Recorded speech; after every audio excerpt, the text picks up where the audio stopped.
Hi, good morning. This is Daniela Baker with Wisdom Wednesday, and might be good evening by the time you watch this one.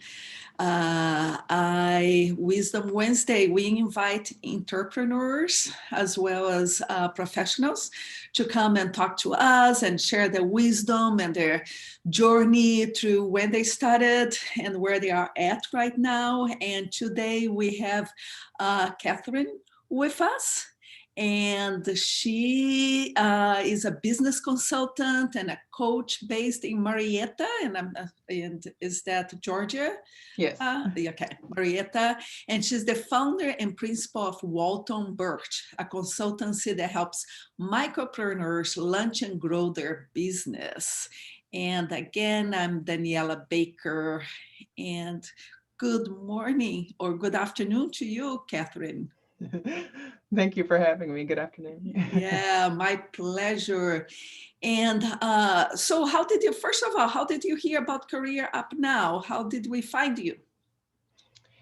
Oh, that's a good question. I think it was probably within the professional community on LinkedIn. I'm always looking for resources for entrepreneurs, specifically underrepresented entrepreneurs. Uh-huh. And so I probably came across a post or something within the community and just reached out to find out how I could get involved. And there are lots of opportunities to get involved. So I'm happy to contribute however I can.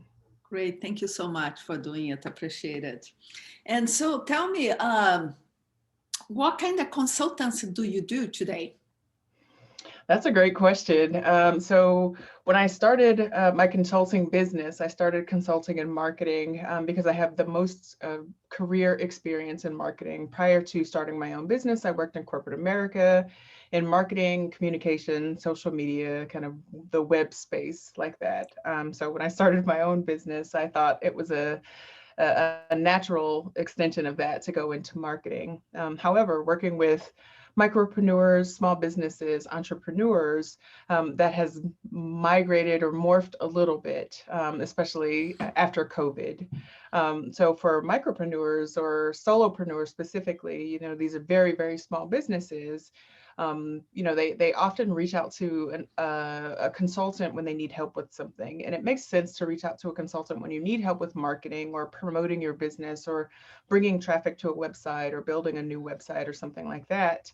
But in consulting with a lot of these businesses, I discovered that um, so the assistance that I could offer extended beyond marketing. So yes, I help people build websites. I help people build e-commerce websites. I help people start blogs. I help people build out social media and build social media followings. Yes. Mhm. But also more generally, I support them in, I guess, what I call business consulting. So if you've started a Shopify store, for instance, and you have more orders than you know what to do with. So you spend more, you're an artist and you're spending more time packing orders than you are actually making products. That's a great business problem to have. And so I started by saying, hey, like there's this thing called outsource fulfillment. Once you make your products, you can send them to, an outsource fulfillment center and have them ship your orders for you. And then it just expanded to more generally providing support for implementing strategy. So if that strategy is to increase your order volume, if that strategy is to increase the volume of traffic to your website, if that strategy is to increase your social media following, and then the scale of that then kind of takes or makes a hit on your productivity as an entrepreneur or a small business, then I can also help you with scaling or the strategy to scale. Mhm, mhm. So, going to, what I was talking about, going through a journey of your professional life, uh, where did you start? Like, did you go to college? Did you go to college? Yes, so I've taken a not very direct route to entrepreneurship. Actually, I didn't take a very direct route into marketing, but I discovered early on in my career that it was something that I was interested in. Mhm. When I went to college, I was actually a music major, and I graduated with a Bachelor of Arts degree in Women's Studies. Okay. But my very first job out of college was at a very small business here in Georgia, here in Norcross, Georgia. where I got to be a marketing assistant. So I got to help with the website. I got to help with the catalog. I got to help with social media and email marketing. And that's where I fell in love with it, specifically the kind of metrics behind it. Like, okay, there's a challenge where, we want to get this message out to people. How can we do that better? How can we provide people with the information that they need to make these purchases? So that's where I fell in love with marketing. But even then, it wasn't a linear path. After that, I actually went into web design because I had an opportunity to work for a Fortune 500 company based here in Atlanta as a web designer. So I went into web design for a while with the Yellow Pages, actually building websites for small business owners there. And then like that, working for that company presented opportunities in and of itself. So I stayed in the web design realm, which translated into the social media realm. So I got a lot of work in web design, a lot of work in social media, banner advertisements, mobile websites, things like that. And as I advanced into my career, I in the interest of moving up, in corporate America, I thought, I really should kind of get a grasp on this business language. So that's when the idea to go back to school kind of came to me, like, okay, well, I have this women's studies degree. It doesn't really qualify me for business. And I have no idea what EBITDA is. Like I kept hearing it on these company broadcasts. No idea what EBITDA was, no idea what net profit margin, none of that stuff. No idea what that was. And so I thought an MBA would be a good opportunity for me to develop kind of that business knowledge or to be able to speak the business language so that I could move up the ladder within corporate America. I chose to go to Georgia Tech here in Atlanta for my MBA. And one of the concentrations that they offered was business analytics, which is that underlying part of marketing that I really enjoy, kind of getting at the root of the issue and coming up with creative solutions to solve problems. So which is broadly called business intelligence, but it's a very big thing in marketing. It's a really, it's the kind of essence of how marketers solve problems. And so after I got my MBA with that concentration in business analytics, I'm like, okay, I need to go into a field where I can use this data to solve problems. And so I didn't want to be a data analyst because I didn't want to be locked in a basement somewhere on a computer typing code. I wanted to work with the business. I wanted to work with business leaders. I wanted to work with colleagues to be able to kind of solve those business problems. And so I looked for that data adjacent job and had a few jobs in corporate America, but it really just wasn't kind of satisfying that need to work with people one-on-one and solve those issues, from beginning to end. Because in corporate, especially in very large corporations, you only get to see part of the problem sometimes, and coordinating with other departments sometimes leaves your hands tied when you're like, but I see, the inefficiency, I see some opportunities for improvement there. But that's not your department. You have to pass it on to Joe. So just do what you have to do and you take care of the rest. Yeah. And then, because corporations kind of move quickly sometimes, like you just abandon projects in the middle, or you're just like, okay, well, I guess I'm never going to finish that. So it was a little bit unfulfilling, but, corporate was where all the money was. Like it was paying all the bills and then some, and I had a very comfortable lifestyle. So I didn't plan on leaving corporate America. But in my community, so I live in Marietta. How long ago was that, Catherine? I left corporate America in 2019. So I started my business 6 months before COVID hit. So yeah, cool, great. Did not know it was coming at the time. Had no clue. Nobody did. Yeah, I really just, I started kind of consulting on the side while I was still in corporate America, and entrepreneurship had never occurred to me because I really liked the security of a corporate salary. But I started doing coaching on the side. I worked in talent acquisition marketing and had discovered, I guess, some discrepancies in kind of opportunities for women and women of color in technology or tech jobs based on my kind of adjacent nature, my working in talent acquisition marketing and kind of seeing those opportunities.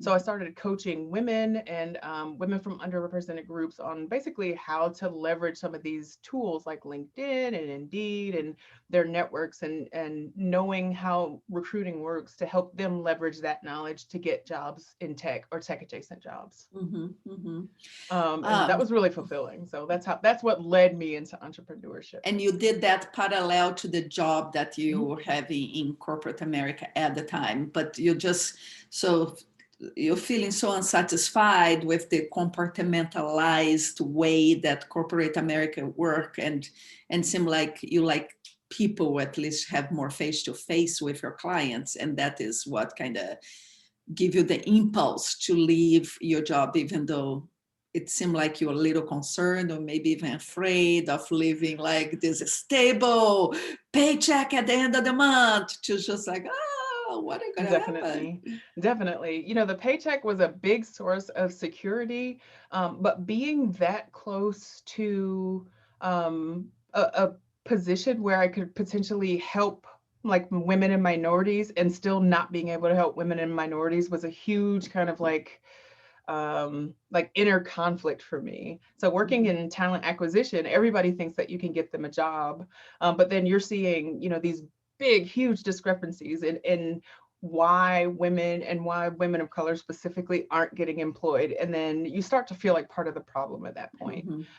So starting coaching on the side is how I wanted to become part of the solution. And then it just led to much bigger things. And, there are some days where I really, really wish I had that corporate paycheck, but like I get so much more fulfillment by, that face-to-face working with entrepreneurs and working specifically with women and women of color, and being able to see the outcomes. Like you are able to see a project through from start to end.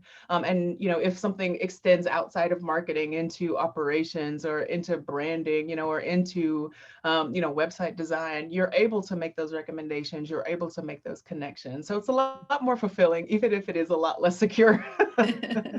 And so tell me, how did you overcome your fears? Like, how did you said, you know what, I'm gonna do it? Really, that is a work in progress. Like it still happens every day, especially during COVID, because there has been a lot of uncertainty, a lot of insecurity, a lot of kind of just like what is going to happen in the future.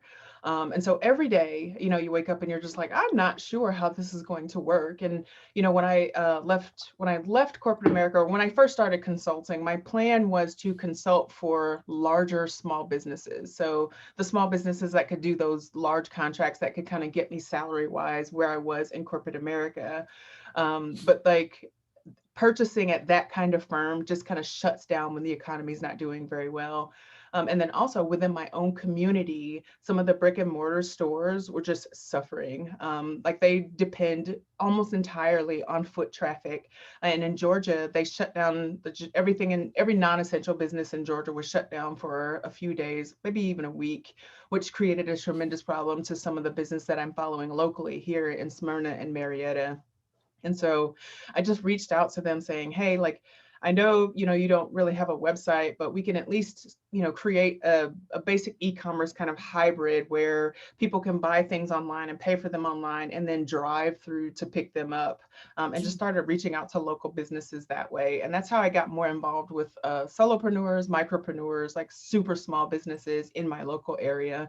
And I just kind of stuck with it because throughout the pandemic, there was that same uncertainty. But like along with that, I had that same uncertainty the entire time. But just knowing that, you are able to make a difference, in my community and to that particular group is what kept me going. So I'm like, no, I'm not quite sure where the next gig is coming from, where the next client or where the next paycheck is coming from, but I really believe in the work that I'm doing.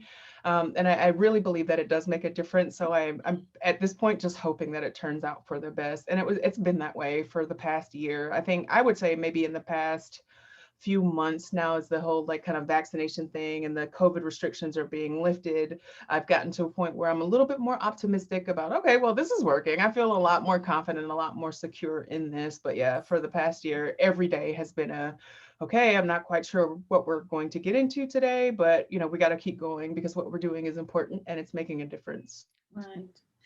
Well, if marketing is your area, social media, website, it's all your area, but how did you grow your business? Like what would be, if you had to pick 3 tips to give people who are starting their business, especially now in this time, what would you advise them to do?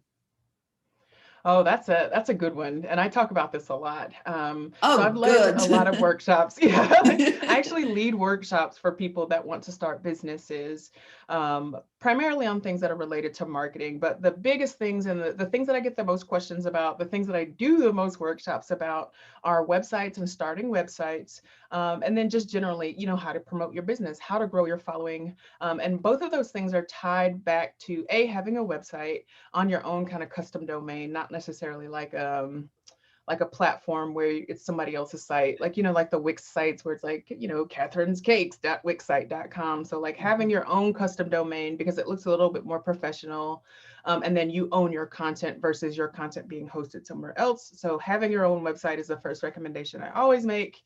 And then content marketing. So people always have questions about what you do. They have questions about what your industry does. They have questions at this point about like the sustainability of your practices, the sustainability of your industry.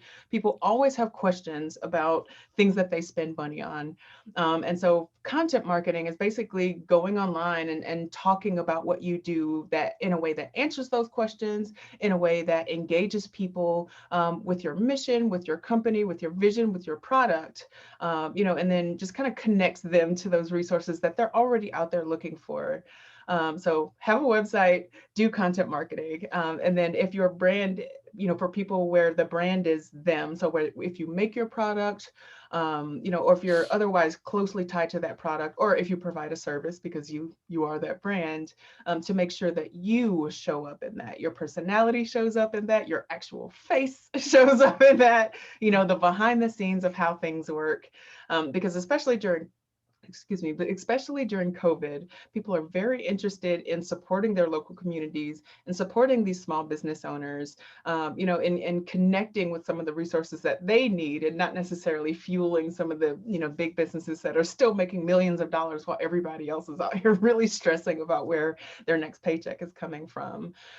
So people are online looking for small businesses in my community. They're online looking for, manufacturers and suppliers in their community. They're online looking for solutions near them.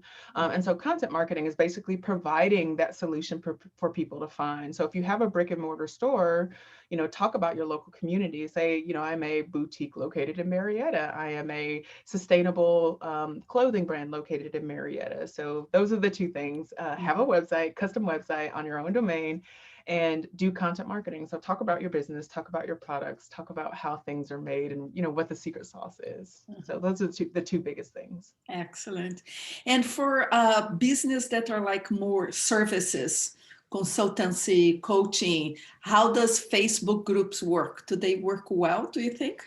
Yes, Facebook groups, I think, are just the default go-to for anybody wanting to kind of be immersed in a community of people that are similarly minded. So Facebook groups, for me, Facebook groups, Reddit, and Nextdoor kind of offer very similar kind of concepts, where people are diving deep into a subject or to a location or, to a hobby or craft or interest, and they're asking questions about it. They're sharing victories, they're sharing wins, they're sharing their woes, so on Facebook groups is a tremendous place, a tremendous opportunity or a resource for people in communities. So if you are looking for people who have had weight loss surgery, if you're looking for people who craft with Cricut, the Cricut design machines, if you're looking for people who are trying to get real estate licenses in Atlanta, like very, very specific communities, I guarantee there's a Facebook community out there. So if you're a service-oriented business, and you're looking for ways to provide value or ways to answer questions, it's really a good way to do market research too. So if you're like, all right, well, I provide this custom service, I'm not sure whether people need that custom service, look for those communities because people in those communities are asking questions. That's why Facebook groups, Reddit, and the Nextdoor app are very great places to kind of find people that could either be your target audience or people that could do, kind of serve as those market research subjects for you. And a good way as a service provider to engage in those communities is to literally answer questions, like provide feedback, provide guidance, provide expertise without being like overly pushy and constantly selling things, because there's plenty of those people out there already. People will remember you for the value that you've been been able to provide. And I've gotten a lot of word of mouth referrals and a lot of just people clicking through to my profiles and my websites just by answering really simple questions online, like, hey, why should I have a custom domain? Or how do I get my own email on my domain? Or, what's better, Shopify or WooCommerce or something like that? Just being able to engage with those communities and provide value without selling things has been a great source of traffic for me as a service provider. And how about LinkedIn? Excuse me. How about LinkedIn? What do you find? Like, is that a really good source of finding business and also connecting with people? I'm asking the question because I'm connected with so many people that I don't know who they are. That is definitely the challenge on LinkedIn. And I honestly have not cracked the code on LinkedIn yet.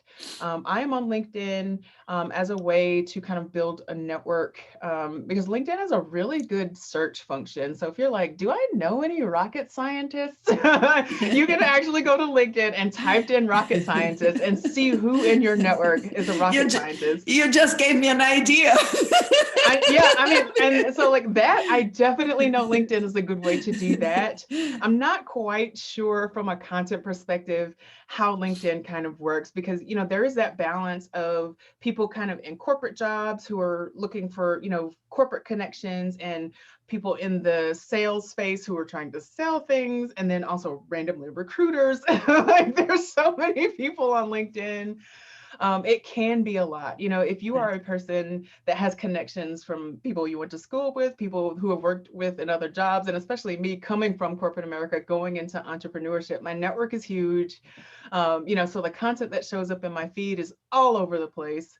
But if you utilize that targeted search, so if you go to LinkedIn with a purpose to say, okay, well, I need a copywriter. Does anybody in my network a copywriter? Or, hey, I'd like to learn more about sustainability in, I'm making this up, sustainability in pottery making or something like that. LinkedIn is an excellent way to search for people who are talking about those things.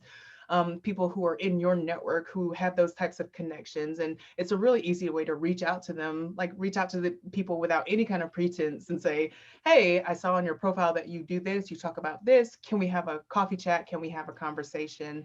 And I honestly think that's the best way to use LinkedIn. I have been hard sold on LinkedIn and I've never purchased anything from anyone that I have been hard sold on LinkedIn just yet, because it feels aggressive and it feels kind of cold and like you don't really know me. So you don't know me. All you've seen is this. And when you're trying to sell me something that doesn't relate anything to the business that I have, it feels kind of spammy. But if you reach out to people, like I reached out to someone the other day and it says, hey, I saw you at this event. It says that you are an arbitrator. I didn't even know what an arbitrator did, for instance. So I was like, oh, okay, I'd love to hear more about what an arbitrator does and maybe potentially work with you on this project that I have in the future. Do you have 30 minutes for a coffee chat? So I think it's a really good way to connect with people and then to see kind of what the power of your network is. But I haven't quite cracked it from a content marketing perspective yet. Yeah, and sometimes there's so much out there, like where do you put your energy? Instagram, Facebook, LinkedIn. And this is just the basic that I know, and I'm not in marketing. And sometimes just like, wow, where do I even start? And so I think, yeah, the whole social media, I'm so glad there's people like you out there to help us, because it was like, where do I start it here? Plus the content and all that.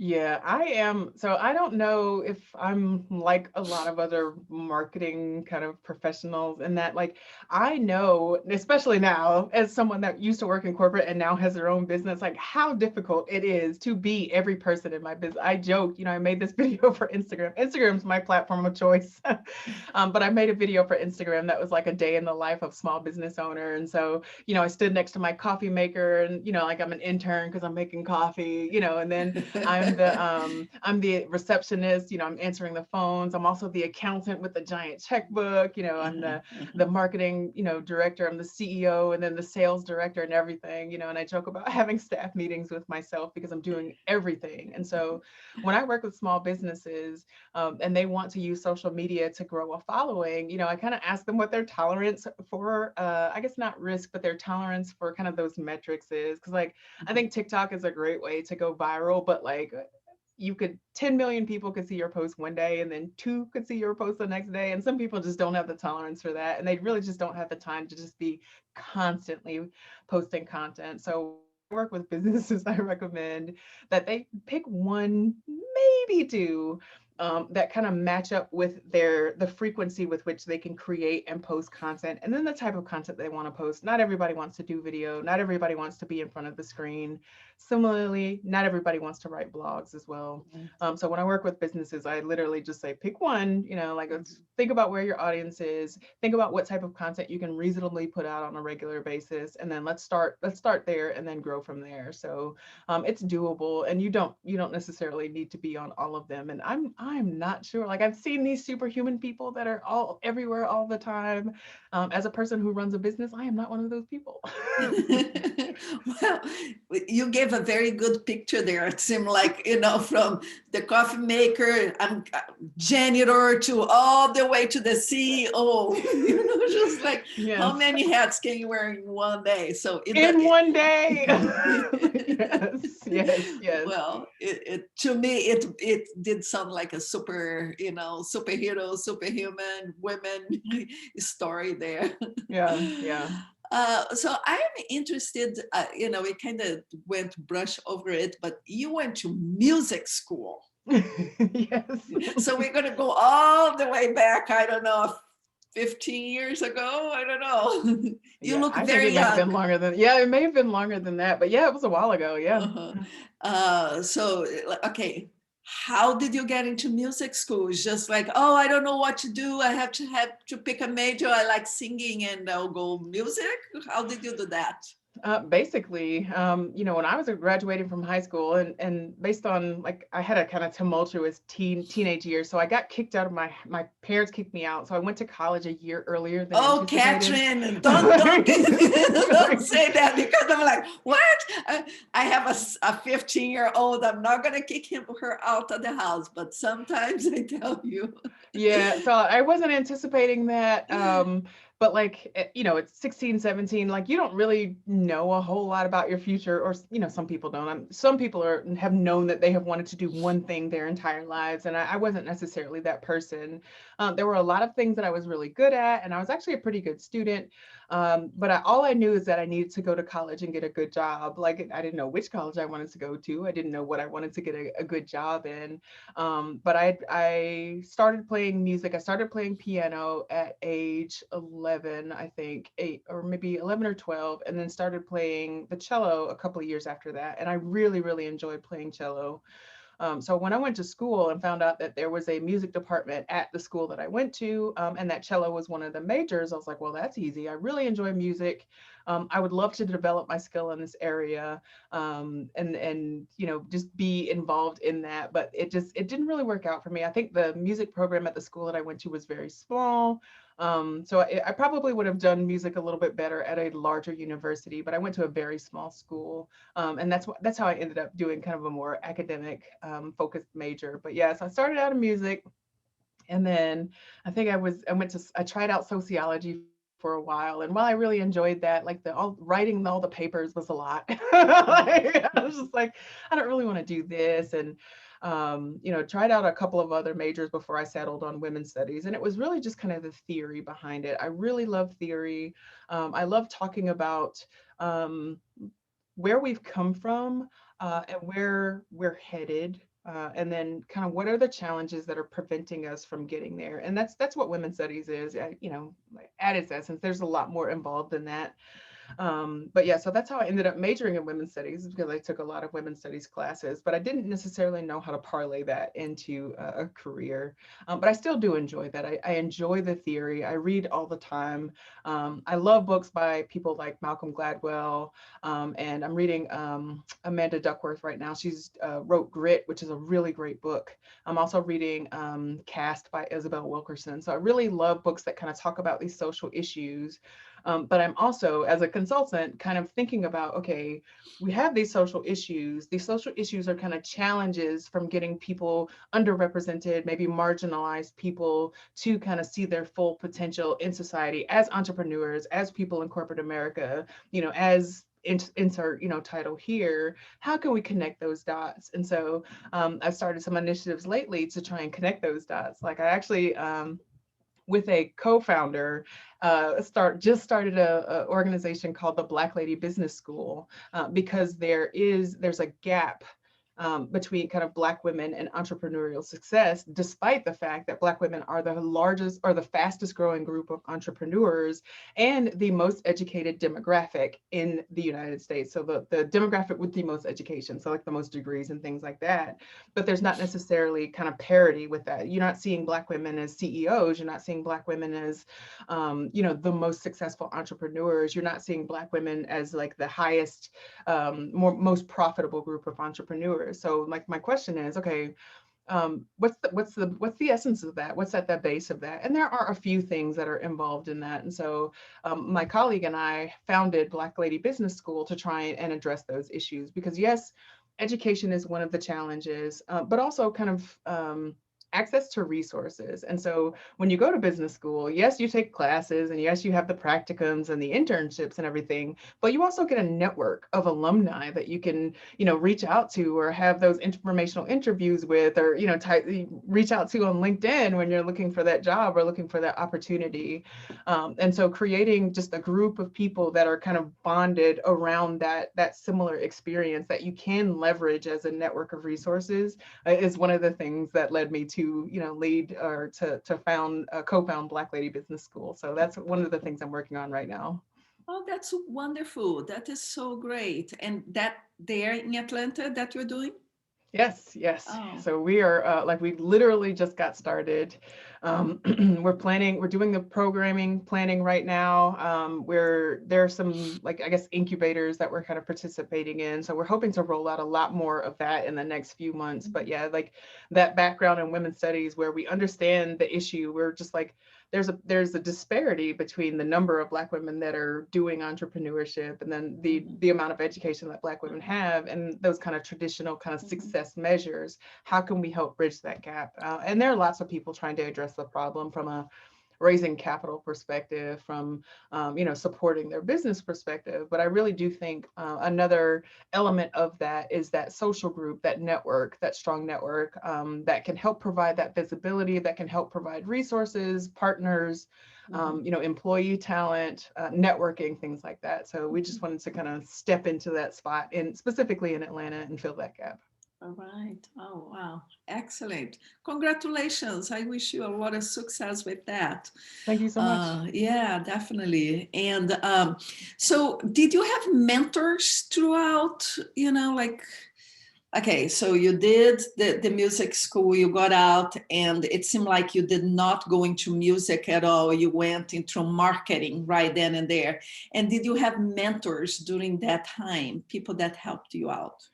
I've had mentors and supporters, just there's people, like a community of people that have surrounded me at every single step. And that is what I contribute to my success.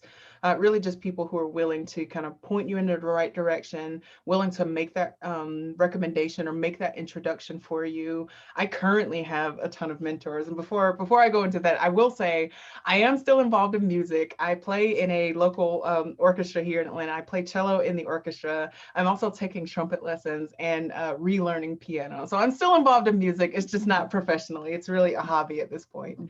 But yeah, from a mentorship perspective, I've had mentors all along the way. That's really how I got to college after being kicked out of my house. That's how I got through college, being an emancipated minor. That's how I made these different career moves, is just by having people that said, go for it, or I will introduce you to this person, or I will write this recommendation for you. Like, here are the criteria. And currently, I actually work with a mentor from SCORE. It's a organization of the NBA. They provide, or the SBA, I'm sorry.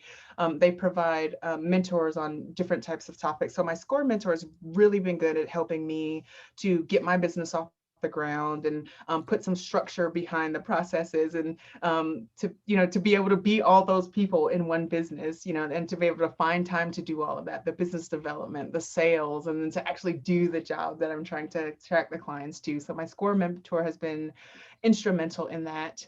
And then one of the my former managers, actually, from not the last job, I guess the third to the last corporate America job that I had, I still check in with him on a regular basis. And the thing that he reminds me constantly to do, he asked me, so what are you grateful for today? And gratitude is a really powerful thing. Like at first I was like, oh, I'm so annoyed. He always asks me this. I'm telling him about how I'm stressed out. He's always I don't asking me have what time I'm to be grateful for. grateful. You know, like, he's always asking me what I'm grateful for. And I'm like, well, today I'm grateful. And like, sometimes it's just the smallest thing. Today I'm grateful that, like, even though my parents kicked me out, like, they are my biggest cheerleaders now. Like, we have mended that relationship. And so they are a tremendous source of support for me. So today I'm grateful that, my parents continue to be that tremendous source of support for me, and that they're just down the street, and that, I could just pick up the phone or just drive over and see them. Today I'm grateful that, I do work from home and can work in shorts and can get up, if I don't feel like working, I can just be like, I don't feel like working today. So I'm really grateful for that. So having a mentor that helps me, that helps ground me in gratitude has been tremendously successful. Having that SCORE mentor that helps me with those kind of operational aspects of my business has been tremendously helpful. As we founded Black Lady Business School, we reached out to several entrepreneurs who are running similar programs, either for profit or not for profit, across the United States, who have been very gracious in talking us through how to create a business plan for this organization, how to identify our target audience and reach out and determine kind of what their needs are. So mentorship is tremendously important. And one of the platforms that I use is lunchclub.ai. Like, you meet people, and you can pick these weekly meetings where you just meet for like 45 minutes with people. And through Lunch Club, I've met a lot of people who are willing to introduce me to people, like make introductions. And so that's how I've met a lot of the people that either gave me the idea for Black Lady Business School, or who have helped me with business development for Walton Birch, which is my consulting firm, or who have offered to make introductions to other people. So it really is about the connections, about the network. The mentors also help you when you're like, I don't know if I can do this. I'm so stressed out. I don't know where, my next client or when my next paycheck is coming from. And, they either remind you to be grateful, or they say, hey, let me reach out to somebody for you, or, hey, here's a resource that you can harness. So those mentors, that community of people, has been tremendously important in my success thus far. Oh, thank you so much for mentioning that. I think, that is one thing that people starting business really could use the help with, and that support, like, okay, what you're grateful. It seems like, oh gosh, don't bother me. And it's just like, oh yeah, I have so much already, especially in this past year, looking what COVID has done in our communities. To just remember to be grateful. I think that is Absolutely. like a Yep, absolutely. good reminder. Yeah. Mm-hmm. So Catherine, tell me, like, now that you have the hindsight, the 2020 vision, anything that you'd have done differently than you did, if like, oh, I wish I could go back to that point in time, and you want to share something with us? Yes, and this has been a recent epiphany. And when I say epiphany, it was a light bulb moment. So I founded Walton Birch by myself because I wasn't really sure, what I was doing with it. I wasn't sure where I was going with it, and it was kind of a one-on-one business model. But for Black Lady Business School, the idea came from working with someone else on kind of these one-off workshops that we were doing. And so I started a business with a business partner, and it's the best decision I have ever made. It's the best, hands down, the best decision I have ever made. Like, so if I could go back, even though, it felt like starting a consulting business or starting any business was a one-person venture, I would have drafted some sort of business partner. I would have found a way to go in business with a partner, because having an accountability partner, having someone to bounce ideas off of, having someone that has kind of different values from you, having someone to just check in and say, okay, well, we're both working on this, like, let's stay on progress. just having somebody just to kind of be that accountability partner has been just a tremendous help. And it just makes me feel a lot less lonely, especially, because I've been in my house for about a year because of COVID. So yeah, that's the one thing I would have done, is work with a business partner, even if we didn't work under the same LLC or the same business, to have somebody that, we are tied together to create projects or to work through projects, or, things like that would have been just a tremendous help for me as I started my business. Mhm, mhm. Oh, wonderful. And how did the name of your business, Watson Birch, came about? So yeah, so It's Catherine Smith, just so you people know, it's Catherine Smith. So yeah, so Catherine Smith is like a very common name. So working under Catherine Smith wasn't a huge option, although I have Google alerts on my name just to kind of see when things pop up. And because my name is so common, I go through those Google alerts to see what I've been up to this week. I'm like, oh, okay, I went to space this week, because there's a Catherine Smith that works for NASA, or, somewhere in the space realm. And there's a Catherine Smith that was a coach for the NFL. And then there's a like there's all kind of Catherine Smith. So I knew that Catherine Smith really wasn't going to be, the good name to go with. And so I wanted to name the business something that was distinctive, something that was very easy to kind of get from a domain website's perspective, but something that also sounded very professional. And so Walton is actually one of the streets that I lived on, and then Birch is a very solid sounding name because it is a tree. And so I said it as a joke one day. I was like, I think I'll just go with Walton Birch. And my brother's like, wow, that sounds like one of those corporate firms. And I'm like, oh, I'll keep that one. So yeah, it was really just a desire to have something that was unique, something that sounded professional, and something that, was easily brandable, and just, kind of went with, like, when you heard it, you thought, okay, this is professional. This is a, consulting firm. It just kind of made sense at the time. And people think Walton Birch is a person. So I may have just like gone a little bit too far in that direction. But yeah, like you noticed from my second business, when we started Black Lady Business School, I was like, nope, no more of this. We're calling this Black Lady Business School. Like, we're going to let people know exactly what this is about. And so there's different feels for that, because Walton Birch is, this professional firm. Even though I am very approachable, I want to be very approachable. I want people to feel like it's pretty easy to work with me. Walton Birch kind of puts them at a distance sometimes. It's a little bit counter to my personality. So we went a little bit different way with Black Lady Business School, because we definitely wanted it to be approachable and accessible, and not feel like this inaccessible, kind of like stuffy kind of thing. So yeah, Walton Birch is it's a good business name. I'm going to keep it. I might rebrand it to put a little bit more of my personality into it, now that it's kind of out there now. Some tagline that has a little bit more humor to it, because Exactly. I was searching my brain. That's why I asked. I'm like, like, is it a writer that I don't know of?